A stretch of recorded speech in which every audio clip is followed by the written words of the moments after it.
Here's a new mid-range phone from Infinix, the Infinix Zero 30. Infinix may not be the most well-known brand, but they've been pretty busy lately. Is their new feature-packed model, the Zero 30, worth buying? I'm Will for GSM Arena, and let's find out in our full review. Infinix focuses on value-based mid-rangers, but the company's Zero family brings some higher-end specs, and the latest model to come our way is the Zero 30. It packs some features beyond what you might expect from a mid-range phone, like a 144Hz curved AMOLED, a 108-megapixel camera with OIS, and a 50-megapixel selfie camera. Toss in a large battery, fast charging, and a decent chipset, and we have a pretty intriguing package here. The Infinix Zero 30 brings a smooth, metallic finish, which shifts color as it catches the light. Besides the huge, perhaps unnecessary camera bump, the phone has an elegant look, with both the front and the back curving into a thin frame. But the phone feels sturdy enough. You get some ingress protection here too, rated at IP53. The display of the Zero 30 is a curved 6.78-inch OLED with a 1080p resolution and an extra fast 144Hz refresh rate. This is a bit faster than the 120Hz you often see nowadays, and that means your swiping and scrolling may be that extra little bit smoother here. When the screen is idle, it will dial down the refresh rate to 60Hz to save energy. As far as max brightness goes, we measured up to 470 nits with a manual slider, and this boosts up to around 760 nits in auto mode. This is okay, but falls behind some competitors. As an OLED, you get great contrast on this panel, and the color accuracy here can be great, but you'd need to take the time to dial that in settings. One thing you are missing on the Zero 30 though is support for HDR video. The Infinix Zero 30 has a stereo speaker setup for your audio, with DTS support. The speakers have good loudness, and the sound quality is clean, with crisp mids and nice highs. I'll leave a link so you can listen for yourself. The fingerprint reader of the Zero 30 sits under the display. It's quite accurate and snappy.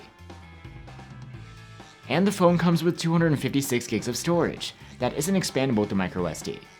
The interface of the Zero 30 is Infinix's XOS running on top of Android 13.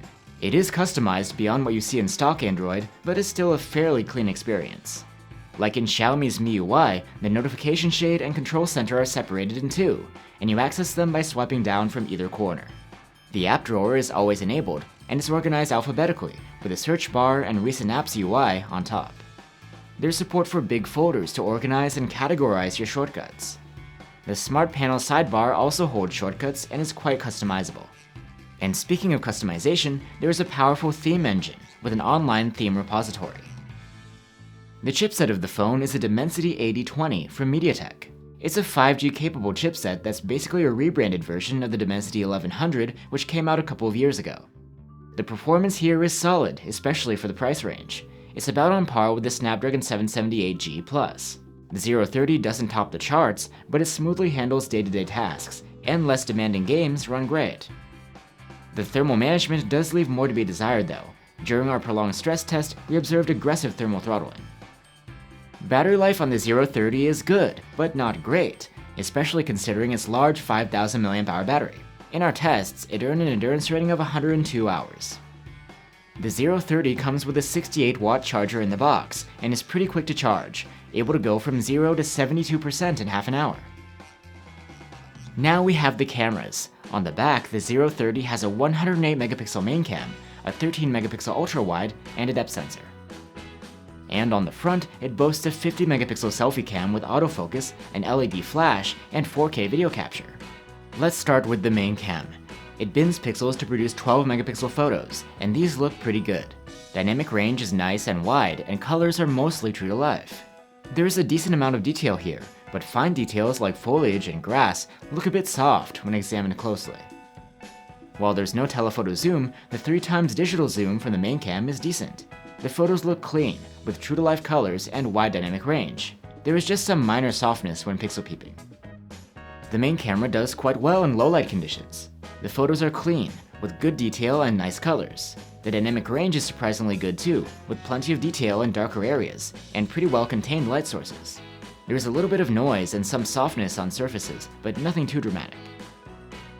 The Zero 30 applies some form of night mode processing automatically, but beyond that there's a dedicated night mode. On the main cam it brightens up shots noticeably, and results in better contained and less blown out light sources. Even so, we aren't sure we would outright recommend using night mode, since it also applies a very liberal amount of sharpening across the frame, resulting in a harsh and processed look. The main camera captures pretty good 4K video. The detail and sharpness are great, and so are the colors. There is no visible noise either. The dynamic range could be wider though. Some highlights are blown out, and some shadows are dark. There is support for electronic stabilization, though it crops away quite a bit of the frame, and frankly does a suboptimal job. Now on to the ultrawide cam. The detail and dynamic range are plenty for this sort of camera, and noise is quite low. The colors are matched reasonably well to those of the main cam too, maybe slightly more saturated.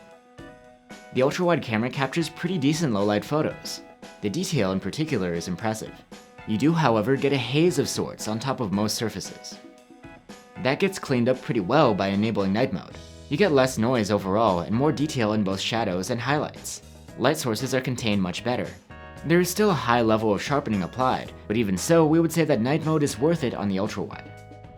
The 4K video quality is impressive as far as ultrawides go. There's a lot of detail, vibrant colors, and almost no noise. Last but definitely not least, we have the 50 megapixel selfie cam, which is one of the highlights of the Zero 30.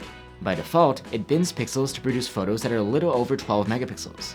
These look great all around. You can see even fine details on the face, and colors look natural, with nice looking skin tones. The selfie cam can record video in 4K, and Infinix is promoting this as a device for vlogging.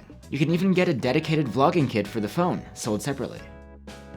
The selfie video quality is great, with plenty of detail and nice looking colors. There's no electronic stabilization in 4K though. And we did notice a quirk. When recording in 4K at 60 FPS, you'll get the expected level of detail, but switching to 30 FPS turns on skin smoothing, which you can't disable. So there you have it, the Infinix Zero 30. It's a mid-ranger with some nice features, like the snazzy design and 144Hz display, nice speakers, and fast charging. The cameras are quite decent, especially for selfies, and the phone is going for a reasonable price too. It's not perfect, and there are a few nitpicks here and there, but the Infinix Zero 30 provides good value for money, and if you find it available, it's worth checking out. If you'd like to check out some alternatives to the Zero 30 on our channel, one option could be the Samsung Galaxy A54, or you could have a look at the Xiaomi Redmi Note 12 Pro. Let us know what you think, and I'll see you on the next one.